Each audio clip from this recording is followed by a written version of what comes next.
नमस्कार, स्वागत है आपका हमारे चैनल पे। उस वक्त की बड़ी खबर आ रही है। एक साल तक कृषि कानूनों को लेकर धरना प्रदर्शन करने वाले राकेश टिकैत बने देश के प्रधानमंत्री नरेंद्र मोदी और सीएम योगी आदित्यनाथ के मुरीद। आपको बता दें कि राकेश टिकैत ने कहा कि सीएम योगी आदित्यनाथ को देश का प्रधानमंत्री बन जाना चाहिए और वहीं देश के प्रधानमंत्री को संभालनी चाहिए राष्ट्रपति की कुर्सी। एक प्रोग्राम के दौरान आने वाले 2022 के विधानसभा चुनावों को लेकर राकेश टिकैत से पूछा गया तो राकेश टिकैत ने कहा कि सीएम योगी आदित्यनाथ को आप प्रदेश में ही क्यों उलझा रहे हैं, उन्हें देश का प्रधानमंत्री बनने दीजिए और देश के प्रधानमंत्री को राष्ट्रपति बनना चाहिए और प्रदेश को कोई और देख लेगा। अभी तक बीजेपी के खिलाफ प्रचार करने वाले राकेश टिकैत की बयानबाजी और बोल बीजेपी को लेकर अब पूरी तरीके से बदलते हुए नजर आ रहे हैं। अभी तक राकेश टिकैत लगातार बीजेपी के खिलाफ नारेबाजी से लेकर और ये कहते हुए लोगों से नजर आते थे कि प्रदेश में बीजेपी को कोई वोट ना दे और इसी को लेकर उत्तर प्रदेश में इस तरीके के धरना प्रदर्शन राकेश टिकैत की तरफ से किए गए।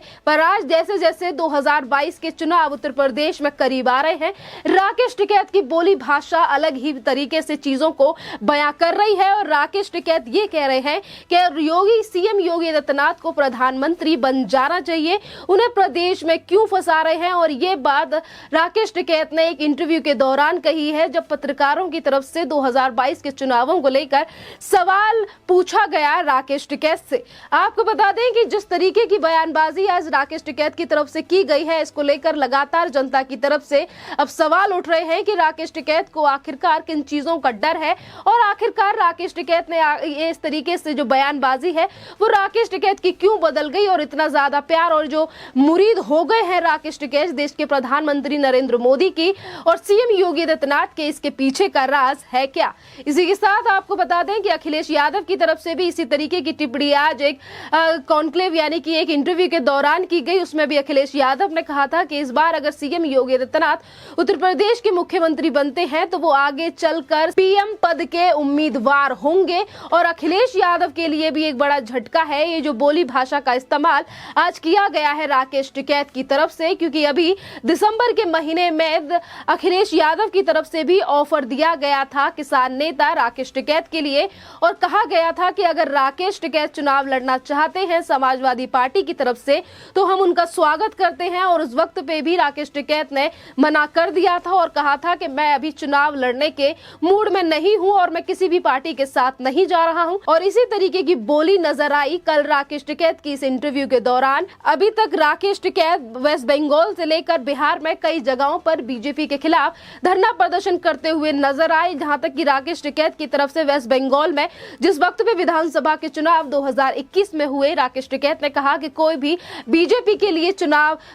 लिए वोट ना दे और बीजेपी के खिलाफ लगातार प्रचार करने वाले राकेश टिकैत का आज बोली बदल चुकी है। और राकेश टिकैत ने कहा है कि 2022 के चुनावों में जब सवाल पूछा गया कि राकेश टिकैत जी आप बीजेपी के खिलाफ प्रचार नहीं कर रहे हैं, क्या चाहते हैं जनता किसको वोट दे, तो राकेश टिकैत ने कहा कि जनता समझदार है और जनता को पता है कि किसे वोट देना है। यानी कि अभी तक कांग्रेस के पक्ष में बयानबाजी करने वाले और लगातार विपक्षियों के एजेंडे पर चलने वाले राकेश टिकैत आज पूरी तरीके से बदले हुए नजर आ रहे हैं। जहां एक तरफ वो देश के प्रधानमंत्री को राष्ट्रपति की कुर्सी संभालने की बात कह रहे हैं तो वहीं दूसरी तरफ सीएम योगी आदित्यनाथ को पीएम बनाने की बात राकेश टिकैत की तरफ से की गई है। क्या ये डर इस बात का है कि उत्तर प्रदेश में अगर दंगा फसाद कराने की कोशिश राकेश टिकैत करते हैं या चुनाव प्रचार कराने की भी कोशिश करते हैं तो कितना ज्यादा सख्त कानून योगी आदित्यनाथ का उत्तर प्रदेश में है, इस बात को लेकर पहले ही सीएम योगी आदित्यनाथ कह चुके हैं कि राकेश टिकैत अगर किसान बनकर आएंगे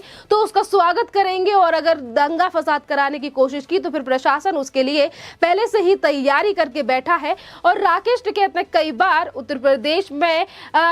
लखनऊ को घेरने को लेकर तमाम बार बयानबाजी की है कि हम दिल्ली के तरह लखनऊ को घेर देंगे और आज वही राकेश टिकैत सीएम योगी आदित्यनाथ के मुरीद बने हुए दिखाई दे रहे हैं। इसी बीच आपको बता दें कि पंजाब आज 5 राज्यों में चुनाव आने वाले हैं और राकेश टिकैत की जो बोली भाषा है इसे साफ दर्शाता है कि अब शायद राकेश टिकैत किसी भी पार्टी के खिलाफ प्रचार नहीं करने वाले हैं। और चुनावों को लेकर भी राकेश टिकैत की तरफ से कहा गया है कि आने वाले समय में वो चुनाव लड़ने के लिए तैयार नहीं है। राकेश टिकैत ने जिस तरीके से साल भर तक केंद्र सरकार के खिलाफ धरना प्रदर्शन किया, सीएम योगी आदित्यनाथ से लेकर जहां पर भी बीजेपी की सरकार है उन लगातार उन सरकारों को टारगेट करने का प्रयास किया और ये सवाल उठाए गए कि किसानों की दुर्दशा खराब है, किसान बीजेपी को वोट नहीं देंगे। और आज वही राकेश टिकैत सीएम योगी आदित्यनाथ के लिए ये कह रहे हैं कि उन्हें देश का प्रधानमंत्री बन जाना चाहिए कि और आपको ये भी बता दें कि जिस इंटरव्यू के दौरान सीएम योगी आदित्यनाथ और प्रधानमंत्री को लेकर राकेश टिकैत ने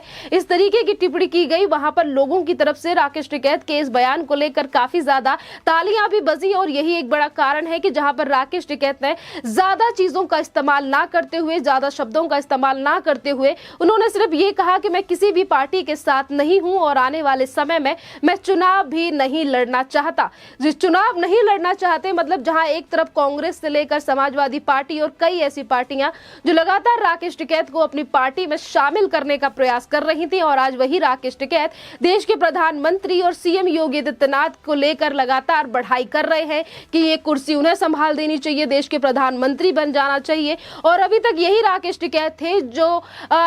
आज तक यही राकेश टिकैत देश के प्रधानमंत्री को लेकर तमाम बार बयानबाजी दे चुके हैं। सीएम योगी आदित्यनाथ को लेकर भी इनकी तरफ से कहा गया था कि उत्तर प्रदेश में किसानों की हालत जो है वो काफी ज्यादा खराब है और उस वक्त पे भी राकेश टिकैत के ऊपर काफी ज्यादा तंज कसे गए थे प्रदेश और देश की जनता की तरफ से कि आखिरकार जहां पर कांग्रेस की सरकार है उन किसानों की बात क्यों राकेश टिकैत क्यों नहीं करते। क्या राजस्थान और महाराष्ट्र और तमाम ऐसे छत्तीसगढ़ से लेकर तमाम ऐसे राज्य हैं जहां पर किसानों की हालत काफी ज्यादा बेकार है, उन राज्यों को लेकर आखिरकार राकेश टिकैत बात क्यों नहीं करते। और ऐसा ही प्रचार किया गया था बिहार के चुनाव के समय पर जब राकेश टिकैत बिहार जाकर देश के प्रधानमंत्री के खिलाफ धरना प्रदर्शन इनकी तरफ से किया गया था और वेस्ट बंगाल जाकर भी ममता बनर्जी की टीम से मिलकर लगातार बीजेपी के खिलाफ प्रचार राकेश टिकैत ने किया। पर आज जैसे जैसे उत्तर प्रदेश के चुनाव नजदीक आ रहे हैं, राकेश टिकैत जहां एक तरफ ये कह रहे हैं कि वो चुनाव लड़ने के लिए तैयार नहीं है तो वहीं दूसरी तरफ विपक्षी पार्टियों के भी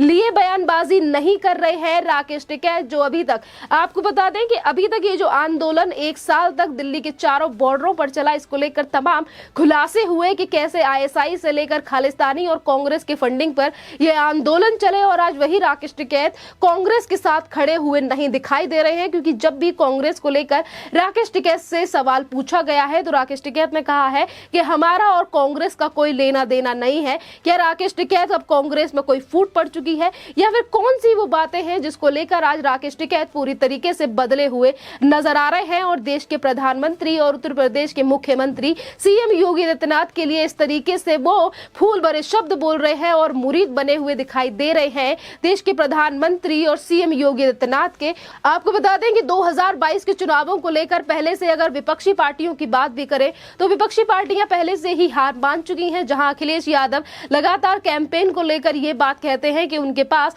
आने वाले चुनावों के लिए वर्चुअल रैली करने के लिए और जनसभा करने के लिए उपलब्ध मात्रा में ज्यादा पैसे नहीं है। वही बहुजन पार्टी यानी कि मायावती की पार्टी ने अभी तक कोई भी कैंपेन प्रचार शुरू नहीं किया। जिस तरीके से विपक्ष का हाल उत्तर प्रदेश में दिखाई दे रहा है उससे साबित होता है कि आने वाले 2022 के समीकरण किस प्रकार से रहेंगे और 10 मार्च को क्या रिजल्ट आने वाले हैं। आज से ही शायद प्रदेश की जनता इन बातों को समझ रही है और शायद अखिलेश यादव से लेकर राकेश टिकैत को भी आने वाले चुनावों के रिजल्ट की अभी से भनक लग गई है। और यही बड़ा कारण है कि राकेश टिकैत को पता है कि कितने भी दुष्प्रचार करने के बावजूद भी उत्तर प्रदेश में जो वोटर है वो बदलने वाला नहीं है। किसान से लेकर मजदूर वर्ग और तमाम लोगों के लिए उत्तर प्रदेश की सरकार की तरफ से काफी स्कीम और केंद्र सरकार की तरफ से अभी भी करोड़ों का आवंटन किसानों के लिए किया गया है। गन्ने के प्राइस को भी सीएम योगी आदित्यनाथ ने अभी सितंबर के महीने में बढ़ाया था और यही बड़े कारण है कि आज राकेश टिकैत से लेकर विपक्षी पार्टियों को भी आने वाले चुनाव के रिजल्ट दिखाई दे रहे हैं कि कितना भी दुष्प्रचार कर लीजिए उससे कोई भी प्रभाव उत्तर प्रदेश की जनता के ऊपर पड़ने वाला नहीं है। क्योंकि कोरोना से लेकर गरीबों के लिए जिस तरीके की योजना सीएम योगी आदित्यनाथ के द्वारा चलाई गई है, जहां एक तरफ फ्री राशन दिया जा रहा है तो वहीं दूसरी तरफ फ्री राशन के साथ जोड़कर तेल की बोतल और नमक का पैकेट भी कर दिया गया है। क्योंकि आने वाले जिस तरीके से कोरोना के केस लगातार बढ़ रहे हैं पर उसके बावजूद भी सीएम योगी आदित्यनाथ लगातार उत्तर प्रदेश को आगे ले जाने का काम कर रहे हैं। और आज यही बड़ा कारण है कि अखिलेश यादव जहां 2022 के चुनावों को लेकर अपनी हार मान चुके हैं तो वहीं दूसरी तरफ राकेश टिकैत भी कह रहे हैं कि प्रदेश को कोई और संभाल लेगा। यानी कि उन्होंने साफ नहीं कहा कि कौन सी सरकार आनी चाहिए, किसको वोट देना चाहिए, उन्होंने कहा कोई और संभाल लेगा। यानी कि बीजेपी में से किसी और को मुख्यमंत्री उत्तर प्रदेश को बना दीजिए और प्रदेश के मुख्यमंत्री को ओहदा दे दीजिए देश के प्रधानमंत्री का। पर शायद राकेश टिकैत ये भूल रहे हैं, क्योंकि इस बयान के बाद लगातार लोगों का ये कहना है कि जो राकेश टिकैत की तरफ से बयानबाजी और भविष्यवाणी और जो मुरीद बनकर दिखा रहे हैं राकेश टिकैत, ये शब्द भी एक दिन सत्य होंगी, क्योंकि देश के प्रधानमंत्री भी बनेंगे सीएम योगी आदित्यनाथ। जिस तरीके की रणनीति वो उत्तर प्रदेश में लेकर चल रहे हैं, इस टॉपिक पर आपका क्या कहना है, आप हमें कमेंट करके जरूर बताइए। धन्यवाद।